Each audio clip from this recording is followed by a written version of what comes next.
Pay no mind to the doom and gloom you hear surrounding EVs and Tesla, and all of the brands really sure there is some legitimately bad news out there. Canoo is in bad shape. Some of the others are not doing super great, but a lot of the headlines are misleading. So today is all about good news, everyone. And I'm joined, of course, by my buddy Herbert, because I punished him so much the other day with all the bad headlines. I had to bring him back and share some good ones. But sometimes a headline is so bad that you literally are forced to correct it. There you The go. Times, and this is in the UK, is forced to correct a misleading article claiming electric vehicle demand is falling when it's actually rising. They had complaints over inaccuracy held up against it. So apparently there's some kind of fairness doctrine still in place in the UK. Yeah, they were made to issue a correction that said, a rare successful complaint to the Independent Press Standards Organization. The belated ruling came after them. So anyway, they said, there was a fall in demand, but the claim was contradicted by data EV showing that EV sales are actually rising. What do you make of this? Yeah, of course. This is the common issue that's been happening last year. Is everybody, people who don't understand exactly what's happening are saying EV sales are falling everywhere. When in fact, what they're actually trying to say is the growth of EV, what happened in the last several years, 2023, is not the same as 2024. Guess why? The economy has been incredibly terrible, not only in China, but of course, Europe. They had to remove the incentives and that they used to have in Europe. And so there is going to be a slowdown. Now, in Europe specifically, 2024, it was projected to be 3 million sales sold, but it was actually a 3% decrease from 2023. Europe overall, I don't know specifically what happened in UK, and I think you've got those numbers, but everywhere else, it actually increased EV sales. If it's increased, it's actually record sales. But whenever you hear something like this, it's about the growth or expected growth. That's what they're referring to. Sure. And that's always fun. Oh, did you hear that EVs are down 50% they're down 44% in Germany? Really? Well, the growth rate, no. And Germany did actually have negative Yeah. numbers because the subsidy expired, because it was too expensive, too generous. So yes, UK is now doing quite good. They are at 19%. I think their target was 22%. What a terrible miss. Hey, they set very ambitious goals and hit them, and that's up from 16% the year before. The reason UK is doing so well is they put all EV players on equal footing. So if you're importing from Germany or China, you get the same kind of treatment. So there are Chinese brands in the Selling in UK. the UK. That's where it's Yeah. different. But in general, here's some stats, right? So in 2024, EV sales increased globally. The US actually set a new sales record. So this is where people are going, what? But the US actually sold a new sales record. But it's slower. Like I said, the growth rate was slower in 23 versus 23. Global EV sales was 17 million, 25% increase from 2023. In the US, EV sales 24 were around 1.3 million. That's a 7.3% increase from 2023. Again, all these are great. In China, EV sold 11 million, a 40% increase from 2023. And it was only in Europe where there was a decline by 3%, as I mentioned earlier. Those are crazy numbers. Well, it's make up any excuse. Look, guys, this is happening. You don't have to get on board. There will be a last gas car sold in your country at some point. Yeah. No. They'll stick around forever. Right. Just like the locomotive, just like the steam locomotive, there was an end for that. Just like the last coal-powered steam freightliner, they're just not good. They're gone. So 17 million globally. That is monumental. This is a shift I had hoped would happen by now, but I didn't expect it to. Yeah, I don't know what the total number is globally, right? What is it? Around 70 million this year, Yeah, 70, 2024? 80 million. Yeah. 70, 80, because it's usually around that number. 17 million, it's already close to what, 17, 20 plus percent, right? So and like you said earlier, depending on which country you're looking at, you're going to report on Norway, which is close to what, almost 100% all EVs are being sold there. But in China this year, right now, right this month, this year, more than 50% of all car sales there is no longer gas cars. It's going to be a battery in it, whether it's a new electric vehicle or a hybrid or a gas or totally a 100% EV driven. Um, it's over. It's over. And the only thing is, if you're based in the US, you may not feel it yet. That's because we're at what, 9%? And that's where we're not quite yet there yet. But if you go to other countries, you will see that it's done. Gas cars are dead. But it wasn't that long ago that if you had an EV, people looked at you like you had two heads. And Yeah. now when you say, oh, by the way, also I drive an EV, people go, well, yeah, I mean, Yeah. we all drive cars. So yeah, good. And even in my little town where EV adoption is not as strong as it is in the Portland or Seattle metros, I see everything. I see Rivians. I've seen a Lucid here. I see a lot of Mach-E's. I've seen a Solterra. So yeah, they're all here, which is encouraging. I'd like more of them to have supercharger access so they don't have to deal with the nonsense of the patchwork quilt of absolute garbage chargers out there. But that's coming. Oh, it's coming this year, by the way. Just reported yesterday, 2 days ago, that Tesla's website included 12 more companies that are now able to take advantage of Tesla superchargers. It's coming soon this year. So, And the only bad news I've it. seen is that Hyundai was delayed by a few months. It went, I think, that from was right. January to March or something March, like April. that. Yeah, correct. Something like that.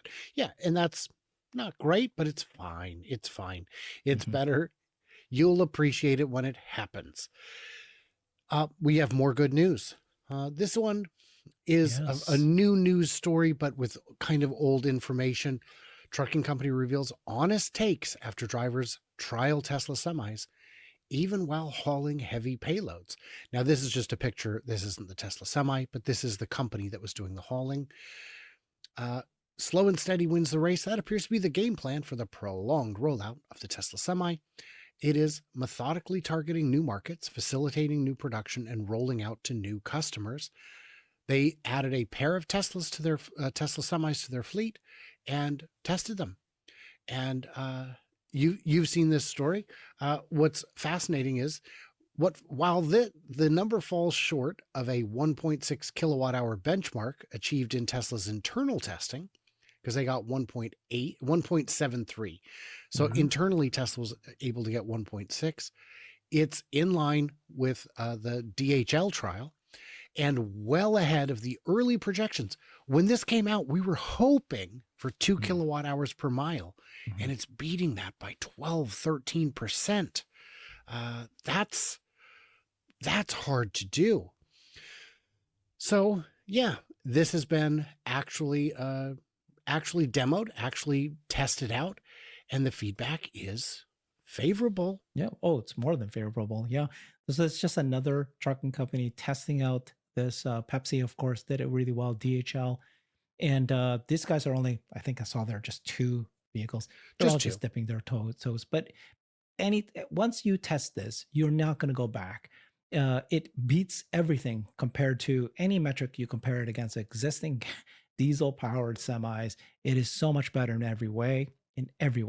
Most important one is that the drivers love and prefer the Tesla semi over any other vehicle. So that was one of the most important things that they had to evaluate. And the drivers just absolutely, no doubt about it, enjoy it so much more. They don't want to ever go back to it. It's like us, when you drive an EV, it's hard for you to go back to the original. It's weird to drive a gas car. I don't remember who it was, but there was a interview I saw with a Tesla semi truck driver who was ambushed by a content creator and convinced them to talk. And they said, do you like driving it? This is one of the Pepsi drivers. They said, do you like driving it? And he said, we fight over who gets to drive it. Yeah. Because it is, and that a happy driver is a happy employee. It's a better experience. The only place I could see it not being better is price, because we don't know what the price actually is. We don't know yet, but it doesn't matter because you and I aren't buying it. And if the price is too high, they will lower it. And the ability to produce them is going to be the factor. It's Rate not limiting step. demand. Yeah, Yeah, the it's rate not demand. limiter. Yeah. Imagine now what happens. That's going to happen this year, by the way. Full self-driving arrives in Tesla Semi. It's going to happen this year. We already had seen testing of these semis with the cameras everywhere. Mhm. They're out there testing it. It's so imminent, and also because it's highway. Most of semis are obviously driven in the highway, and full self-driving works incredibly well. It's it's pretty well solved on the highways at this point. So when you add FSD, and you and I drive FSD on the highway. So whenever I go from Seattle to Vancouver, Canada, which where I have a lot of family there, as last year for about 6 months of the first half of last year, I drove every single month. Once a month, I would go to Vancouver. 3 hour drive, 2.5 hour, 3 hour drive. And I cannot anymore not do this without using FSD autopilot because it just reduces your mental load for having to worry about how fast the car is driving. If the car in front of you brakes really quickly, you need to obviously slow down immediately. So you're always, attention, staying in the lane, right? Trying to stay in the lane, making moves whenever there's a slowdown in front of you and things like that. It just takes off so much. I am so refreshed, less tired than I normally am. And so it's so noticeable. That's where you go, gosh, I cannot not do this anymore. It's just really, really nice. So I can imagine a truck driver driving so many hours in a day and be able to, once this is turned on for them, yeah, it's just Right. another step change. And we're not saying driverless. What we're saying is supervised Yeah. FSD. What we're saying is, what maybe even just start with the highway, hands free. You have to pay attention. Your eyes are being tracked, which will Yeah. improve safety because Yeah. truckers are already distracted, and just the That's attention monitoring. that's something I don't know why people don't talk about it, but people don't realize. Many, of course, the viewers here do know there's an internal cabin camera that's looking at your face when you turn on full self driving. You're actually safer because if you look away, even look at the screen too long, it'll start beeping at you. If you look at your phone, if you get distracted, this will keep you safe. So you're focused in the front, and yet you don't have to worry so much about these minute changes you need to always be doing when you're normally driving. So that is actually safer. And so the not only will be better for the driver, but safer for the driver, safer for less accidents. And these semi companies will love this because they won't have as many major accidents that they have to deal with. And even minor accidents. Now, Yeah. interestingly, if you've never had a chance to use FSD, it doesn't just give you a warning, it tells you what the warning is. So it will say, if you look at the screen too long, it'll say, please pay attention to the screen. If it thinks your phone is in your hand, it'll say, phone use detected. Put it down, man. Put it down.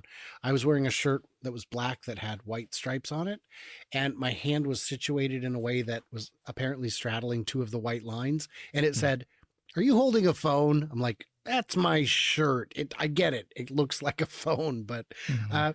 and I had a new one just yesterday. I was wearing a baseball cap Mm. and the brim was too low and it couldn't see my eyes. And it said, hat detected. I can't Wow. monitor your eyes. And I was like, That's so cool. that's great. Yeah. I have a choice. I can put my hands back on the wheel or I can pull my hat up a little bit, which is what I did. So the system is very smart and very safe, and Mhm. truck drivers are going to love it. And I agree with you that the rate limiting step will be the ability to deploy them, not the cost. Mack Truck makes an electric garbage truck that is $500,000, Mhm. and customers still buy them because in some places it makes sense. We got one more story to get to, and this one is right in your wheelhouse. I know you cover this a lot. Best-selling EV brands and models of 2024. Model Y was the favorite again. But Tesla, Mercedes, and VW sales were all lower versus the previous year in the US. So what's going on here? What are we looking at? Yeah, what's really cool about the electric vehicle sales in the US is pretty incredible. This is coming from Cox Automotive, and they showed that if you the top selling so Tesla sold 5 models last year. All 5 were on the top 25 sales of EVs in US. And what's really interesting is that if you add up all of Tesla's sales, they are more than all the other 20 brands, all the 20 vehicle models add up together collectively. Tesla sold more than they did. And so that was really cool. It's Tesla number one is the brand, Hyundai, Kia, GM. Those are the next. Yeah, there you go. And then this is the top five. Yeah, you got the Ford Mustang, Mhm. and take a look at Cybertruck. It's already the fifth best-selling vehicle of the most electric vehicles, and it just started this year. I think it's a great number already. And you and I talked about this already at 39,000, which is I guess lower than most people thought was going to happen in 2024. It's their first year. What's going to happen next year? How likely are they going to surpass the Ford Mustang Mach-E at 51,000? Very likely. And by next year, the best models in the US is going to be Model Y, Model 3, and the Cybertruck.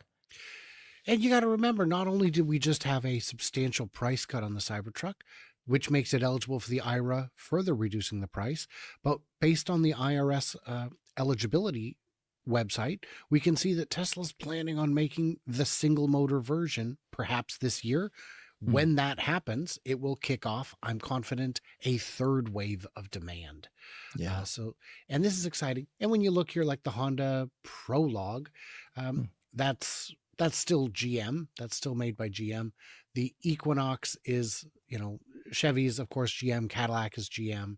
But you do have Rivian on this list. That's great. BMW, Kia. Yeah, these are all, and poor Model X. Yeah. So yeah, I can't believe they sold 14,000 Hummers. You were the one that explained to me that one of the things to be careful about when you see a list like this with numbers of vehicles sold is that these guys are sold it to the dealership versus Tesla, Rivian. They sold it directly to consumers. And so many of these numbers can actually be lowered because they sold to the dealer. They haven't been sold it to customers yet. And the dealer inventory levels has skyrocketed to 3 months. Some of them are a year long sitting in a dealer. So, But even still, that means they are selling some of these, because there's no way that you could put enough of them on dealer lots to actually make up for it. It's fine. It's fine. Nissan Leaf still selling 11,000. Exciting. I mean, it really is, to me, exciting. So this is all good news. You guys, what other good news did we miss? What did we misunderstand? Leave it in the comments below. And I'm going to rush the end of this because I don't know if you can tell, but my camera is falling. So I'm getting higher and higher in the screen. So guys, in the comments, what can I do to tighten this little bolt here? And like, subscribe, do the usual. Stay tuned, stay juicy. And I cannot wait to hear from you, clever robots. Hopefully I end this before it goes down far enough and you see that I never wear pants.